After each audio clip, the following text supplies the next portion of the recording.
So the BET Awards announced their hosts for this year, and it's Druski. Yeah. I think that's such a great host. That's actually... Like... Yeah. But I heard through the grapevine that this is the last BET Awards. Whoa. Like, wow. Because I know they stopped the BET Hip Hop Awards. They stopped the BET Hip Hop Awards, and Paramount was purchased. So, usually when a parent company is sold, there's a lot of restructuring that happens, and the restructuring usually happens with black things, and black entertainment television, I was been low-key excited about BET ever since we brought Jason, and he was like low-key kind of talking about it. But now, that's crazy. And the award shows have been good. We talked about it. They've been good since the last the pandemic. Couple years. They have been. I good. feel like the 2020, the virtual award show really set a standard. But I heard that this may be the last BET Awards, and I saw B-Dot on Threads saying that like they're holding on to it like a state fair, that there's no need for it. What do you guys think about that? I mean, in 2026. I can see what he's saying. Like most award shows, aside from like the big ones, like the Grammys and the Oscars, like I don't think we necessarily need. But it's not about need. It's just about like, even if the award shows, the A-listers aren't showing up anymore, maybe we're not as invested. Like it's still just like, for me, it kind of signals the start of summer. Like it's always around my birthday, so I turn whatever age, and the BET Awards is like that weekend, and then like summer kicks off, and it's a good celebration of like the artists who are doing well that year, the actors who are doing well that year. Like we said, these past couple years, they've done really cool things, the tribute performances and all that. So I've never thought of it from a need-based standpoint, just kind of like, I just enjoy watching it. It's something I grew up with, and it's a staple event for the year for me. So that's interesting. That's a really interesting perspective. It's still a business. Yeah. So the thing is about money. It's always about money. That's the bottom line. That's the bottom line. Damn. It's just unfortunate. I can't imagine a world without the BET Awards. What? Yeah. Like, it's like the last thing we have left from that BET era. There's no 106 in Park. There's no Rap City. There's you feel me? That's gonna celebrate us too. That's the only reason I go to BET nowadays. Like I enjoy this far down the list on my YouTube TV because I don't go any other time. So that's on crazy. A personal note, I've been covering the red carpet since like 2018. Yeah. So it's like gagging me that might be a possibility, and it just feels like it's more than a rumor, especially just based on the way things have been going at the network. And they already canceled the Hip Hop Awards, so it just feels like the next step. It's crazy because I feel like a lot of young artists still really get excited about going. Yes, that's what I was about to say. I mean, that's what I was about to say. Like when we went, bro, that was one of our.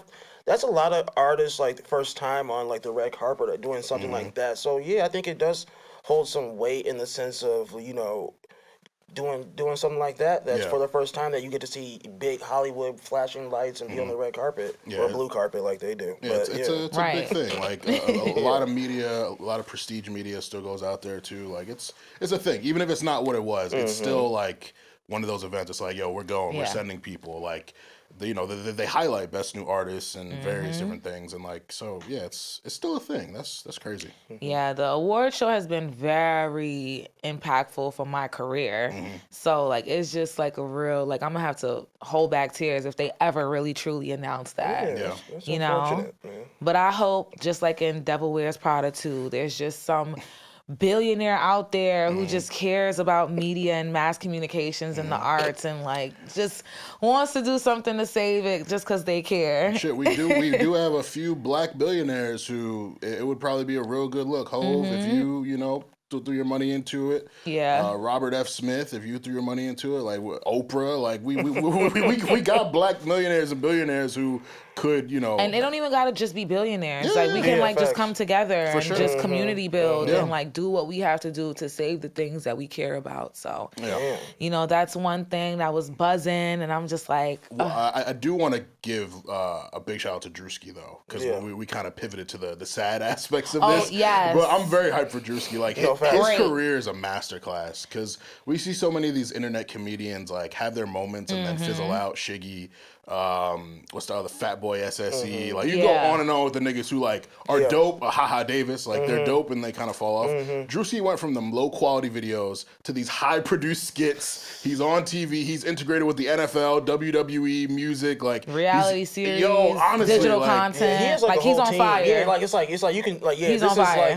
He's never had a moment where it's like, oh, Druski fell off. Like Druski, we don't care. Like he gets funnier, he gets better, and he keeps going up. Like it's scary to think about where he's gonna be in like 5 years. But I love that he still does the skits too, because he doesn't have to. Yeah, but he still does it, and I feel like he will kind of bring that essence back of like those early 2000 BET award shows, like when the comedians used to host. Steve Harvey, Kevin Hart, all them. I hope he has like a cameo in like Scary Movie 6 or something like that. Like honestly, I won't be surprised. That would be fire. That would make a lot of sense. Yeah, but like seriously though, like he's on that type of run. So yeah, I won't be surprised. So.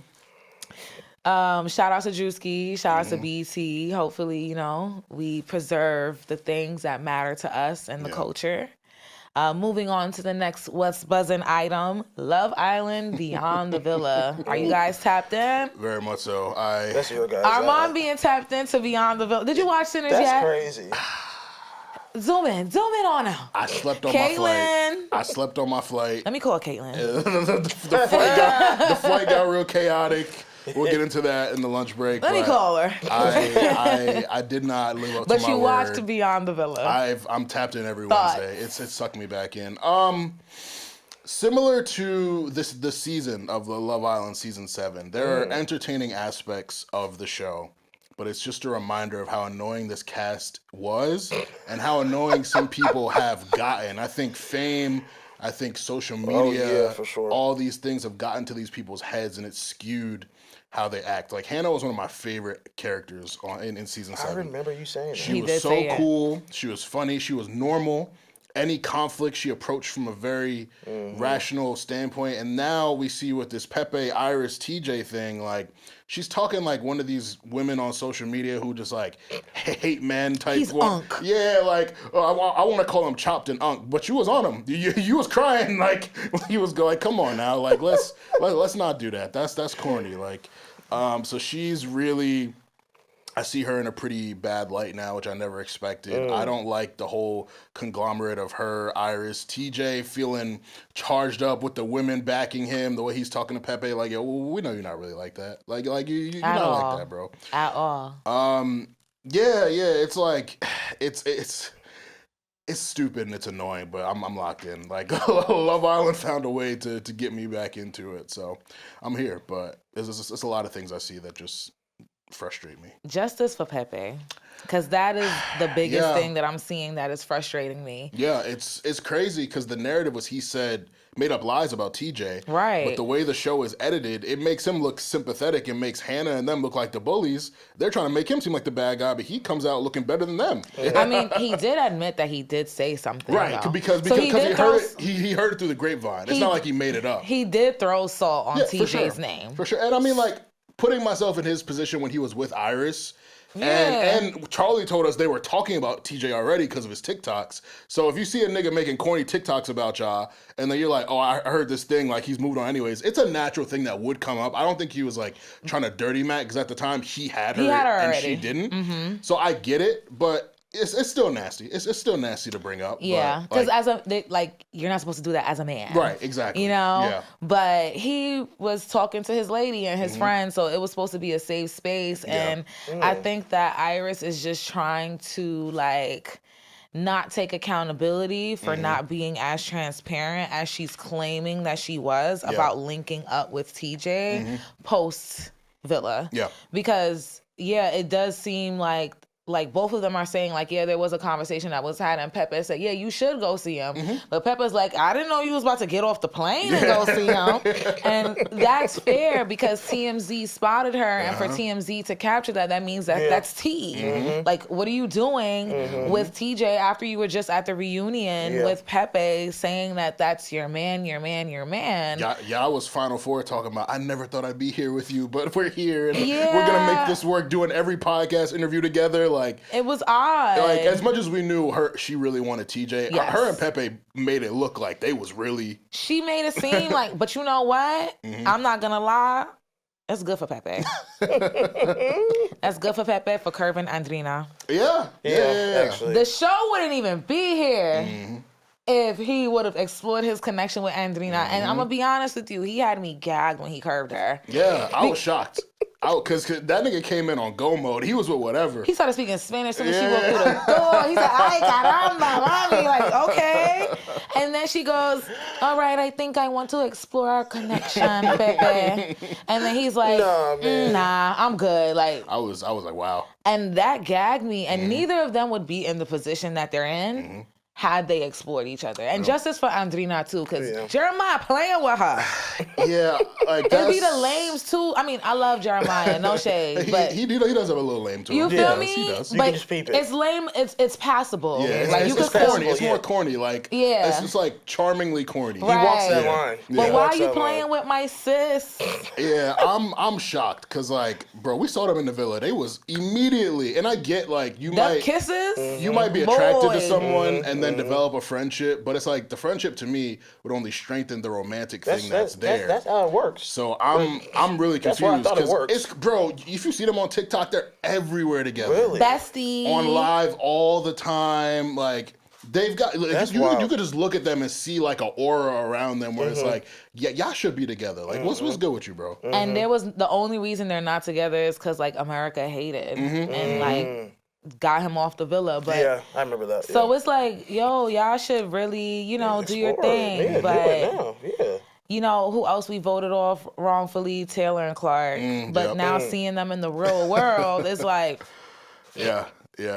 I feel like the countdown is ticking for them to end. And, it's not either of their faults. Like, I think... The thing about the show is it creates this binary where you have to pick a side. And so, like, one person's right, I dislike this person. Like, from Clarke's perspective, I get it. She wants to advance her career. She wants to be in LA. That's the place to do it. And she should have independence. Right. And she doesn't know what she wants to do yet. And she was also there in Oklahoma with him, taking care of him while his leg was broken. So that could weigh on a person. Like, I'm basically halting my life to be here for you, caring for these animals, picking up shit, riding horses. Like, that's just not her life. And she made that clear in the villa. She was very clear. I don't know if I could be a farm girl. Like, so it's not shocking to see this. But from Taylor's perspective, he's in school. This is all he knows. Like, being a farm boy is his DNA. He don't want to leave Oklahoma. And he wants her, like, if you're going to go do this and you're going to put this kind of strain on our relationship being long distance, I just want you to have a plan. Don't go out to LA with nothing to do. I'm sure we all know niggas who I'm going to move to LA, change my life. How? 100%. How? 100%. Like, you think you're just going to get off the plane, run to someone who will get you a job, and then you're just going to move there? Like, no. You got to have a plan. And she doesn't necessarily have a plan yet. She don't even know what she want to do. Remember the producer asked her, like, oh, what are you into? And she's like, I like taking pictures. Yeah, I'm just like, come on now. I was like, that's why Taylor, like, don't paint him out to be the bad guy. He doesn't have anything solid to support. So don't make it seem like he's not supportive. Exactly. He's just trying to get you to see the light. Like, I have this plan. She should just honestly, like, you don't have to be in LA to do content creation. At all. You can do it in Oklahoma. For sure. And just travel there. And I think that would be, like, the ideal situation for them if they want it to work. Like, the countdown is gonna be on if they just cannot compromise. But they can make it work. Absolutely. For sure. But what do you think Chris did that was so bad? Oh, at the club? Yeah. Nothing. Like, it's just what we saw. So, like, maybe there were things that we didn't see, but, like, what are your thoughts on how him and Coco interact?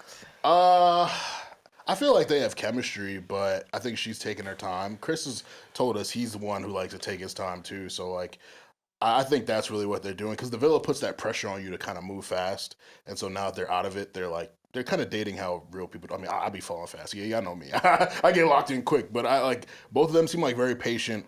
Let me really get to know you, because they didn't spend time together in the villa. Like, they were both Casa Amor people. The only time they were in the villa together was when they did that final elimination, and Coco got sent home that day when everyone came together. So they don't really know each other like that. So I really think they're taking their time to get to know one another. But it seems like they have something there. But Coco, Chris said it. He's like, yo, she go from Coco to Courtney. She be on time.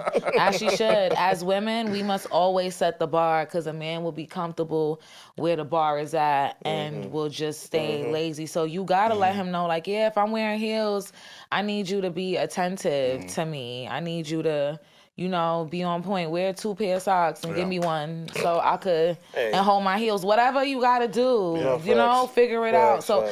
I mean, she might be a little bit prissy and dramatic with it, but I'm not mad. Yeah, and we also know Chris kind of doesn't respond well to domineering women. Looking at his thing with Huda. He does not. Speaking of Huda, have y'all seen these Huda headlines? Yes. Boy, she is exactly what I thought she was. Exactly what I thought she was. I'm like, I don't want to like celebrate her downfall the way I did with Ace because she was talking about she was gonna commit suicide and shit, like it was crazy. But I feel validated knowing everything I thought about her in the villa. 100%. She's crazier than I thought. 100%. I don't know how her hive on social media is dealing with this, but they're probably blaming the man, knowing them.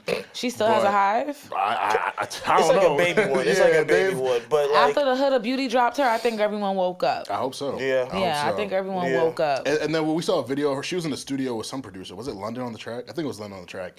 She's like recording music. She can actually sing. But I'm gonna say Huda can sing. I don't need to hear. We don't need to.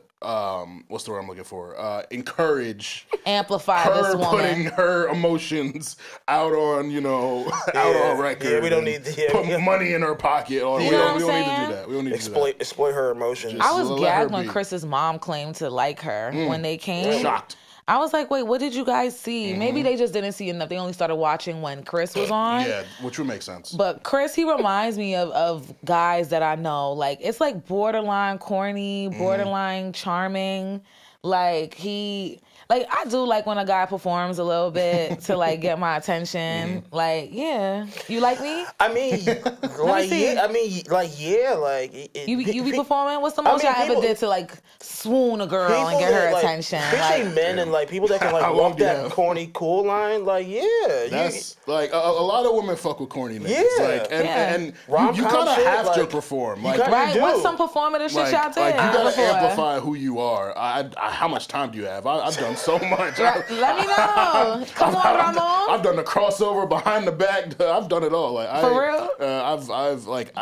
Honestly, for me, for someone who I want, there's really no limits until it gets to a point where like I seem crazy. I'm not gonna show up at your job, unannounced or anything like that. But like, there's no limit for me. I can't think of specific things now, but like, yeah, I'm relentless with mine. Like when I want you, you gonna know, and most of the time I'm gonna get you. Like that's like, you see Chris, he does like the most. Like he talks a lot, honestly, because I feel like Ace would do more, but Chris says more. Yeah. But like I remember like, being a preteen and dating, and like the dude that liked me, he walked me home every day. Like even if it rained, even if it snowed, and even if he was on punishment, he'd call his mom and ask her if he can walk me home. That's tough. And he'd walk me home every day. So I'd be like, you know what? Shout out to him. Yeah, I'd be like, you know what?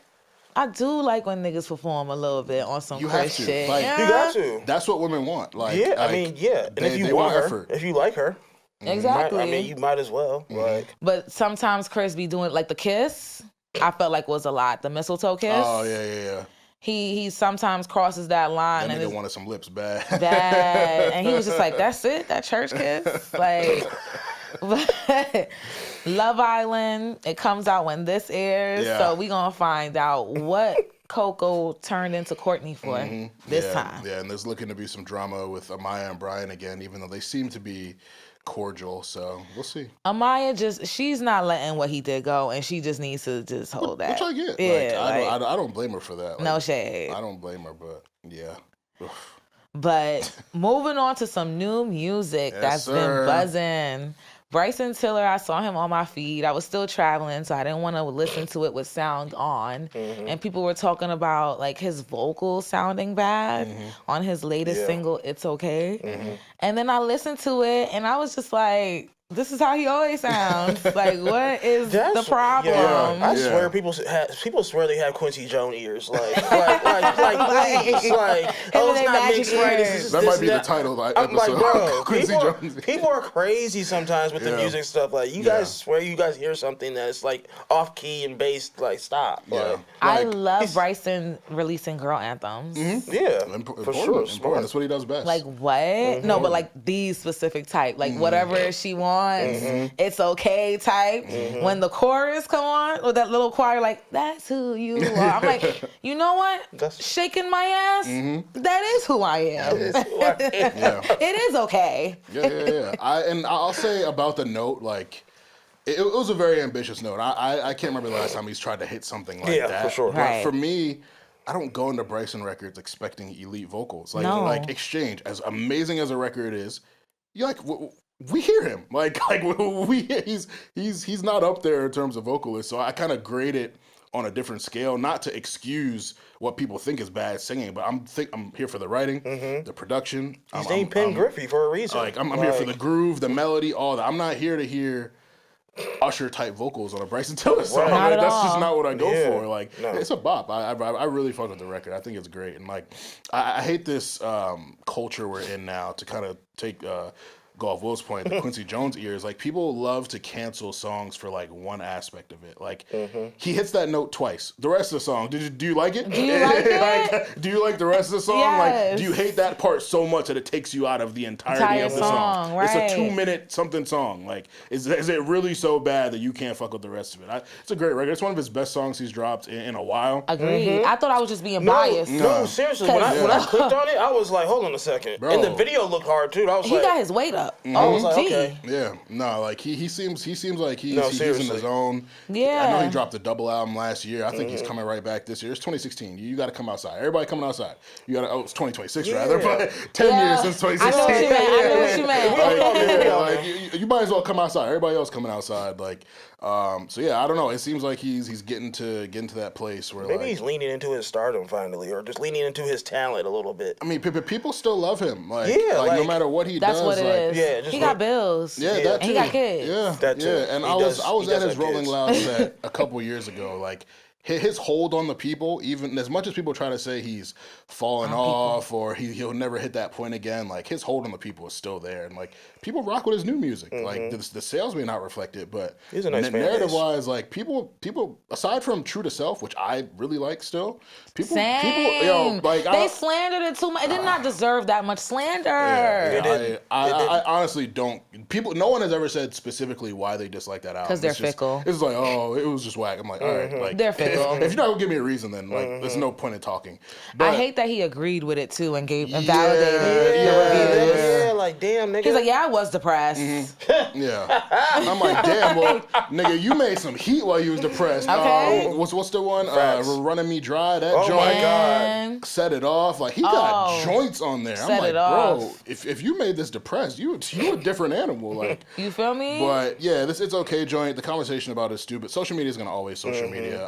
I ignored it, but yeah, just from when I was hearing the snippets, I remember I sent it to the chat. I was like, oh, this nigga, he's really pushing himself vocally. Yeah. You did say that. Well, it's a great record. It's a really great record. No, that's cool. I am impressed with how Bryson Tiller regained demand on the mainstream with his SoundCloud tactic that he did. Yeah. Like, when he dropped Whatever She Wants on SoundCloud and dropped a bunch of music on SoundCloud and just really generated that buzz again, and then dropped Whatever She Wants, and that was a hit. Yep. So now he is just back in that momentum. Went on tour with Chris Brown. He was on It Depends. That was a hit too. Damn. Yeah. So he's silently still doing exactly what he's always been doing. And like you said, I don't listen to a Bryson Tiller track and expect Usher type vocals. Yeah.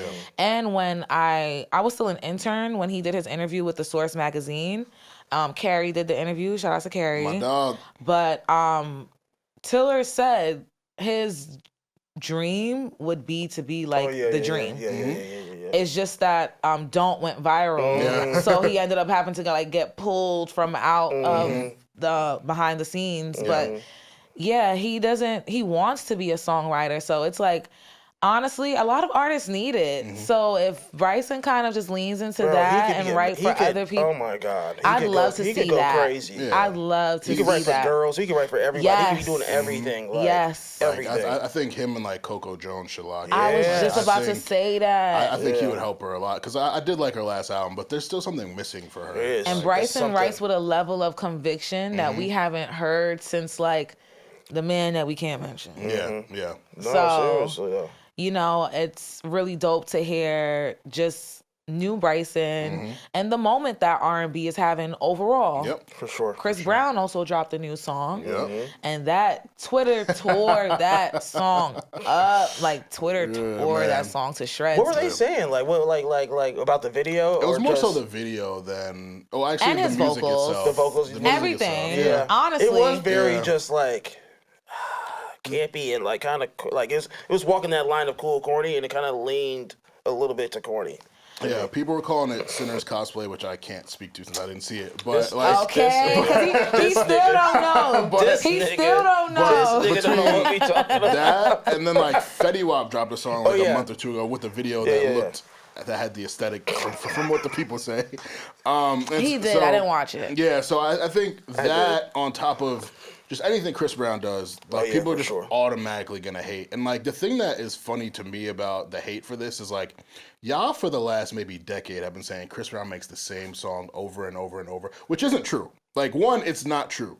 But he does something different, but you're automatically attaching negativity to it because you feel like he's doing cosplay of something and trying to you know, make some vibe his, what he's been doing his whole career. When Chris Brown does Afrobeat, he's not an Afrobeats artist by trade, but he adapts and he makes good records to it. The pop shit, he adapts, makes good records. I like Fallin. I think Leon sounds great. I think Chris sounds great. It's different. Like it sounds like some old, more mature stuff. And when you look at the cover art for his album, it kind of fits that vibe, like some older, smooth, musical type shit. So like, I always give people credit for experimenting, and when you experiment well, it's even better for me. So I just think with Chris, like. And it's kind of what Jason talked about when he was here. Like, I don't necessarily have the same conviction he had, but I think, like, with him, people feel how they feel about him as a person. So they're going to speak about his content as a result of that.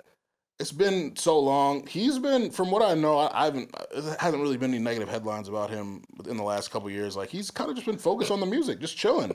So it's like I don't know. Kind of, but you're right though. Like, nothing to the level of that. No, but I be having conversations with people. People literally count the altercations he had with men as well as him being violent. And I'm just on some like, okay, I don't want to, because words mean things. For sure. Okay, so by definition, yes. But I am not personally counting altercation with men as a violent history or a violent person. And especially in this context specifically because we know what started it. So it's like... Exactly. But they did say... him and Karrueche had a situation going on. Yeah, that was like several years ago though, right? Like, yeah, but like he was... Even if we don't know the details, it's in court. And we did see him harassing her and stalking her. I did see that, yeah. So, you know... Chris Brown is just one of those polarizing figures that some people are just gonna ride with. Yeah. And there are people that like hate him. And that's been a thing throughout his entire career. And I feel like that plays a part into the reviews that this song got. People were saying how stunted he is artistically. And like, but there was one comment, like, I hate to say it, some of the negative comments did eat down. Like, I know you're a Chris Brown fan too, so like, you feel me? So if you're saying this, you feel me? Because like, I get it. I don't feel like my faves are above critique. Of course, hell no. You know, I got chewed up publicly for praising Chris Brown. Okay, I'm just there. I'm like, I'm not canceling my entire culture. Like, listen, there's something cancelable for every single person that I like. Sure. And at this point, I'm gonna just have to see new people. But what was one of the comments that you think that was valid? The lack of soul in the vocals that is required for a song like this that Chris doesn't necessarily have. It is like you're trying to make a ballad type of song. Like Miles Caton should have been on it. I'm not mad at that. I'm definitely not mad at that. So they was like, he didn't spend enough time in church, and I was like, you know what? He does have more of a pop sound, and this song is blues. So I understand that comment for sure. Yeah. Damn, you got to see Sinners, my nigga. Yeah, right, facts. Because no lie, I would have preferred if it was Miles versus Leon. Yeah, because when you hear Miles sing, like, he is the church boy. And they tried to do the Leon and Chris collab already, and it didn't hit. Mutt remix? Yeah. Yeah, I didn't hate it. That seemed like it wasn't necessary. Seemed like a business move. Like so, while musically it wasn't necessary, it did help Mutt get even more like visibility. Like Mutt was slow burning, and then that remix came and it went up a little more. Obviously, like the original song is the one people run to. That's the one that has all the acclaim. But like I think business wise, it did help a little bit. It's just so hard to feel when things help a song and it's not like a universal feeling in the digital era. For sure. Because we felt that shit back in the days. Absolutely. Like when a song was pushed by a remix, it was a certain feeling. So like Radio and 106 and Park. You feel me? It was just like it felt bigger. I didn't feel that. I feel like Mutt would have been good just without it. It just wasn't necessary. Like, even though We Getting Fucked Tonight remix. that had no impact whatsoever. Like, there was a point in time when a Chris Brown remix was taking your shit up. For sure. Or a Chris Brown feature was taking your shit up. I think we're at a place now that Chris needs to align himself with, like, he needs his, like, you see, I just watched Michael last night. He needs his Barry Gordon. Yeah. Damn. He needs his Barry Gordy. He needs his Quincy Jones. Like you see, Trey Songz had Troy Taylor. He needs someone new. Maybe even a Missy Elliott if she still does those things. They're both from VA. You know, she has a futuristic sound. Like he would need to join forces with someone that can help push him past the ceiling that he's reached. Because I do feel like Chris Brown did this already before. He's done this aesthetic. Really? The aesthetic. Like, I know what you mean. I know. He did it for what's the collab with Lil Wayne? Like one of the first ones. Like he does the suit and the hat. Like he did that before multiple times. Yeah, that's what she means. More than once. You're right. And then like you're trying to do this type of sound and you're not. Like, you see how we talk about Beyonce and how much Beyonce's vocals have matured and evolved as she's... And when she's in an era, she, like, goes full throttle into it. Yeah. Chris needs that. Linking up with Tank and Usher is not going to be enough, especially because the kids don't care about them. We care, but the people who are moving the needle don't. Yeah. So... I don't know who is going to be the secret sauce that he might need to link up with. Do you think Chris is trying to appeal to kids? I think I don't know if he's still trying to appeal to kids, but I do think he wants to appeal to like what's cool and being cool and being that landmark of like, okay, he's the best of R&B. That's a great way to put it. Like I'm your North Star for R&B. All y'all other acts that's coming up, like this is the standard. I think he's trying to be like a Michael. He's trying to be like that, And he's worked with Summer Walker because Summer I think is cool to the younger R&B fans. He does all the things. Yeah, I don't know if he's done stuff with Mariah this time. I don't know. Has he worked with SZA? Maybe. We're also in a place where we don't know who would work with him. Yeah, it's so he's stunted for men. Like it's. Sorry, Chris. Yeah, you make great points, and like I want to clarify. I'm not I'm not like a huge. I respect his artistry. He's made great music. I've actually had revisited his music recently for something I'm working on. Great guy. I get why people hate him. I'm not trying to tell people how to feel. I just think the conversation at this point is like, if you hate him, well, why do you continue to kind of like similar to what you said about Kanye a couple weeks ago? If you hate this nigga and you know no matter what you play, what type of song he makes, you feel like he's done it before.